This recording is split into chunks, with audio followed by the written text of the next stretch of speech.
అందరికీ నమస్కారం. Welcome to my channel. ఈ వీడియోలో ప్రభుత్వ పెన్షనర్లకు భారీ షాక్. ఇక నుండి డీఏలు లేవు, పీఆర్సీ బెనిఫిట్స్ ఉండవు. ఫైనాన్షియల్ యాక్ట్ 2025 ప్రకారంగా ఏం చెప్తోంది అంటే, మరి పూర్తి వివరాలు వీడియోలో తెలుసుకుందాము. వీడియోని ఎక్కడే కానీ స్కిప్ చేయకుండా ఎండ్ వరకు చూసేయండి. అప్పుడు ఇన్ఫర్మేషన్ పూర్తిగా అర్థమవుతుంది. అలాగే వీడియో చూస్తున్న ప్రతి ఒక్కరు వీడియోకి లైక్ చేయండి ఫ్రెండ్స్. ఈ వీడియోని తోటి ఉద్యోగ పెన్షన్ మిత్రులతో అయితే షేర్ చేయండి. కొత్తగా మన ఛానల్ చూస్తున్నారు, ఇంకా ఎవరైనా సబ్స్క్రైబ్ చేసుకున్నట్లయితే వెంటనే మన ఛానల్ని సబ్స్క్రైబ్ చేసుకోండి. దీని ద్వారా నేను చేసే లేటెస్ట్ వీడియోస్ అన్నీ మీ వరకు రీచ్ అవుతాయి. ఇక ఆలస్యం చేయకుండా వివరాల్లోకి అయితే వెళ్ళిపోదాము. ఫ్రెండ్స్, ఇక విషయానికి వచ్చినట్లయితే, లక్షలాది మంది పెన్షన్దారులను తీవ్ర ఆందోళనకు గురి చేసే కీలక విధాన మార్పులో కేంద్ర ప్రభుత్వం ఫైనాన్షియల్ చట్టం 2025ను ఆమోదించింది.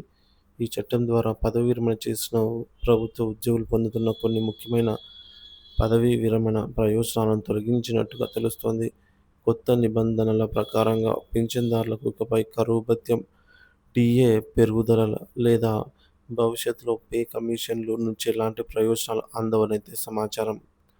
ఈ చట్టం ఏం చెబుతోంది అంటే, ఒక నివేదిక ప్రకారంగా భారత పార్లమెంటు ఫైనాన్షియల్ చట్టం 2025ను ఆమోదించింది. ఇది పదవీ విరమణ చేసిన ప్రభుత్వ ఉద్యోగుల పెన్షన్ వ్యవస్థలో భారీ సంస్కరణలను ప్రవేశపెడుతోంది. ఈ చట్టం ప్రకారం పెన్షన్దారులు ఇకపై డిఏ పెంపుదలకు లేదా భవిష్యత్ పే కమిషన్ ప్రయోజనాలకు అర్హులు కారు. పదవీ విరమణ చేసిన ఉద్యోగుల ఆర్థిక ప్రయోజనాల నిర్వహణ బాధ్యత ఇకపై ప్రభుత్వానికి ఉండదని ఈ చట్టం స్పష్టం చేస్తోంది. ఫలితంగా ఇప్పటికే పదవీ విరమణ చేసిన వారికి పే కమిషన్ ప్రయోజనాలు మరియు డిఏ పెంపుదలలు వర్తించవు. భవిష్యత్తులో పెన్షన్లు లేదా భత్యాలలో ఏమైనా మార్పులు చేయాలని ప్రభుత్వం నిర్ణయిస్తే, ఆ నిర్ణయం ప్రకటించిన తేదీ నుంచి మాత్రమే వర్తిస్తాయి.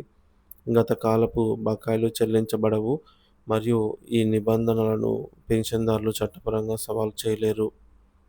పదవీ విరమణ చేసిన ప్రభుత్వ ఉద్యోగులకు దీని అర్థం ఏమిటి అంటే, ప్రస్తుతం అనేక మంది పదవీ విరమణ చేసిన ఉద్యోగులు 1972 నాటి పెన్షన్ చట్టం కింద ప్రయోజనాలను పొందుతున్నారు. అయితే ఈ చట్టం అన్ని వర్గాల పెన్షన్దారులకు వర్తించకపోవడంతో ఈ అంశం గతంలో సుప్రీంకోర్టు ముందుకు వచ్చింది. 1982 సెప్టెంబర్ 17న జస్టిస్ వైవి చంద్రచూడ్ నేతృత్వంలోని 5 న్యాయమూర్తుల రాజ్యాంగ ధర్మాసనం పదవీ విరమణ తేదీతో సంబంధం లేకుండా పదవీ విరమణ చేసిన వారందరినీ సమానంగా చూడాలని తీర్పు చెప్పింది. ఈ తీర్పు ద్వారా చివరగా పొందిన జీతం 50%, లాస్ట్ బేసిక్ పేలో 50% పెన్షన్గా ఇతర సంబంధిత ప్రయోజనాలతో పాటుగా అందించేలాగా భరోసా లభించింది. ఈ తీర్పు ఒక చారిత్రాత్మకమైనదిగా పరిగణించబడింది మరియు సెప్టెంబర్ 17ను అప్పటి నుంచి చాలామంది పెన్షన్దారుల దినోత్సవంగా పాటిస్తూ వస్తున్నారు. అయితే ఫైనాన్షియల్ చట్టం 2025 ఈ ఫ్రేమ్వర్క్ను అధిగమిస్తున్నట్టు కనిపిస్తోంది.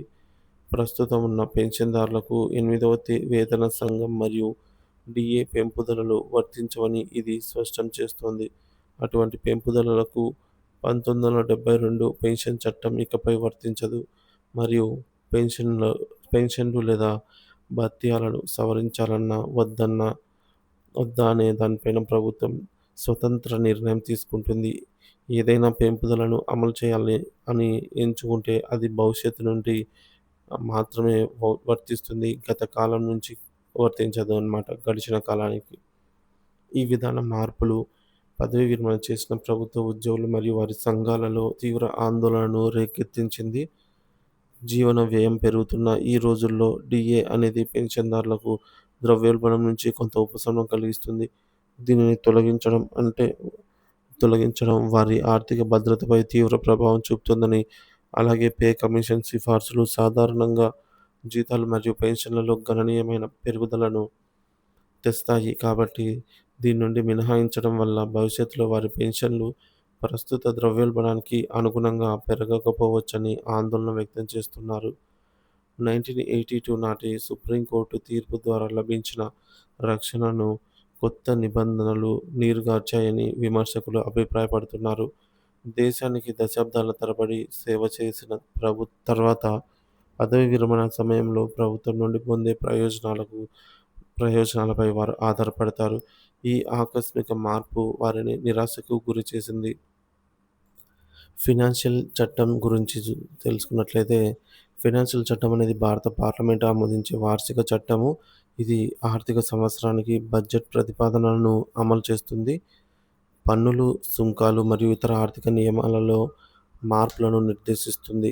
తద్వారా ప్రభుత్వం ఆదాయాన్ని సమకూర్చుకోవడానికి మరియు ప్రభుత్వ వ్యయాన్ని నిర్వహించడానికి వీలు కల్పిస్తుంది. ప్రాథమిక ఫినా ప్రాథమికంగా ఫినాన్షియల్ చట్టం సంవత్సరంలో ప్రభుత్వం డబ్బును ఎలా సేకరించి ఖర్చు చేస్తుంది అనే దానికి చట్టపరమైన ఫ్రేమ్‌వర్క్‌ను అందిస్తుంది. ముఖ్య గమనిక: అయితే ఈ మార్పులకు సంబంధించి ప్రభుత్వం నుండి ఇప్పటివరకు ఎలాంటి అధికారిక ప్రకటన లేదా ధృవీకరణ వెలువడలేదని గమనించడం అత్యంత ముఖ్యం. పింఛన్దారులు మరియు ఇతర వాటాదారులు ఏమైనా ఊహాగానాలకు రాకముందే ఈ అధికారిక ప్రకటన కోసం వేచి ఉండాలని సూచించడమైనది. ఈ వార్త నిజమైతే అది పెన్షన్దారుల జీవితాలపై దీర్ఘకాలిక ప్రభావాలను చూపుతుంది. వారి ఆర్థిక ప్రణాళికను తలకిందులు చేస్తుంది. ప్రభుత్వ స్పష్టత కోసం ఈ యొక్క ఎదురు చూడడం అనేది అత్యవసరం అని అయితే తెలుస్తోంది ఫ్రెండ్స్.